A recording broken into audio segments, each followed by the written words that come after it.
तव स्वाधिष्ठाने हृतवहमधिष्ठाय निरतं तमीडे संवर्तं जननि महतीं तां च समयां यदा लोके लोकान् दहति महती क्रोधकलिते दयार्धाया दृष्टि శిశిరముపచారం రచయతి.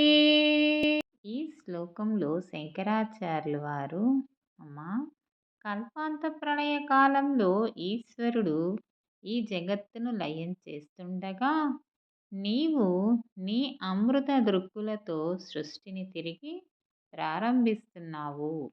జలరూపంలో స్వాధిష్టాన చక్రంలో సమయాంబముగా చల్లని తల్లిగా ప్రళయరూపుడైన సప్తవరేశ్వరునితో కూడి దర్శనమిస్తున్నావమ్మా.